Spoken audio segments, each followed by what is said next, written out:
বাস্তবতায় তারা আমাদেরকে মোলা ধরিয়ে দিয়েছে। আমাদের সকল শিক্ষার্থী যদি গণকবর দিতে হয় দ্বিতীয় ক্যাম্পাসের কাজ সেনাবাহিনীর হাতে তুলতে 3 দফা দাবি আদায় করতে আমরা তাই করব।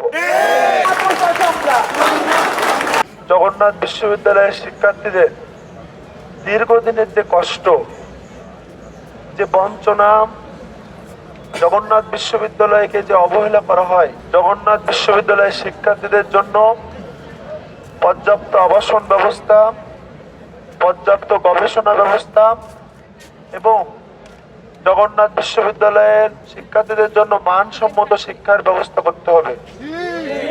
কিন্তু আমরা বিগত ফ্যাসিস্ট সরকারের শাসনামলে এমন কোনো সাড়া পাইনি। 5ই আগস্ট পরবর্তীতে আমরা আশায় বুক বেঁধেছিলাম যে আমাদের কষ্টের কথা প্রশাসনকে মনে হয় আর বলা লাগবে না।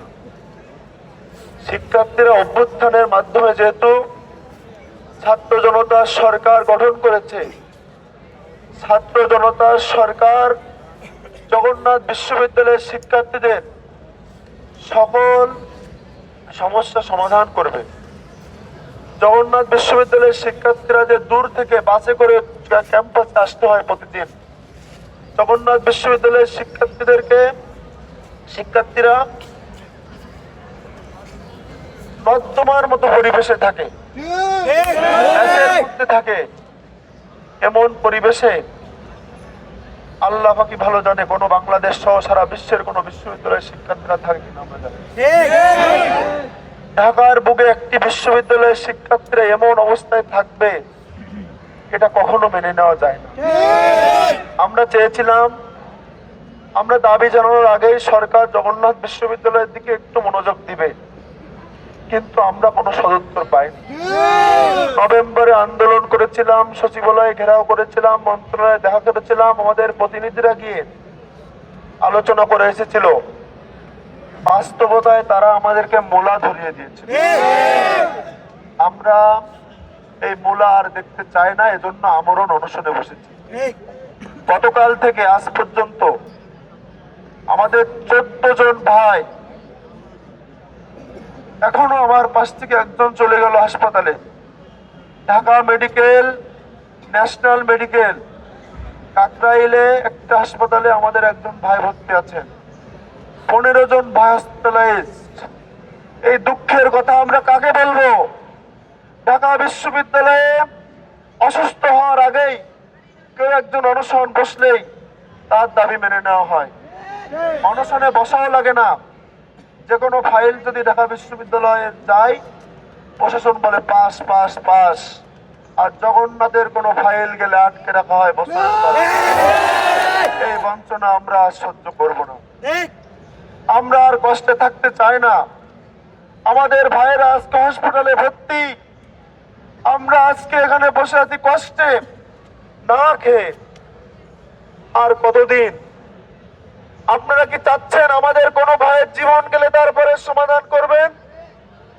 যদি তাই হয় তাহলে আমাদের 15 জন ভাই হাসপাতালে ভর্তি, আমরা 15,000, 20,000 যতজন শিক্ষার্থী আছে সবাই হাসপাতালে ভর্তি হতে প্রস্তুত আছি।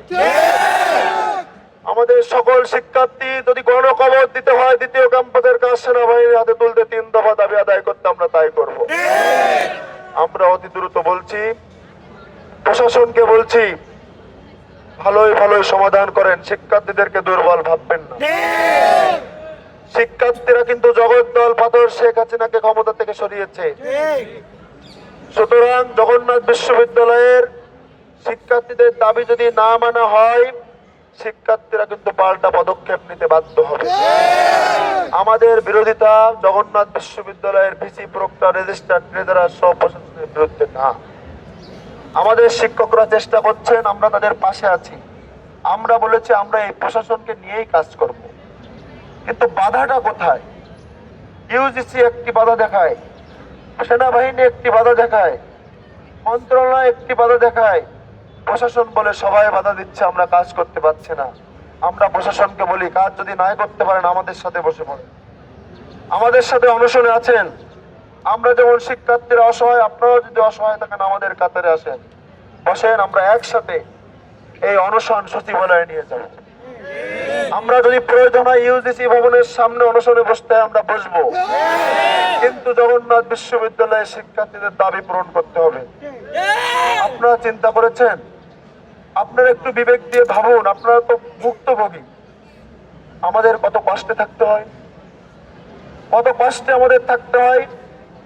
এক বেলা খায় আর এক বেলা খায় না। আজকে অনশনে এখানে বসে আছি, অনশন কি শুধু আজকে করছি?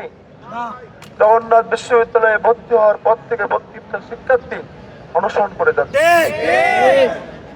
জগন্নাথ বিশ্ববিদ্যালয়ের শিক্ষার্থীদের এই প্রভাবকে দূর করতে হবে।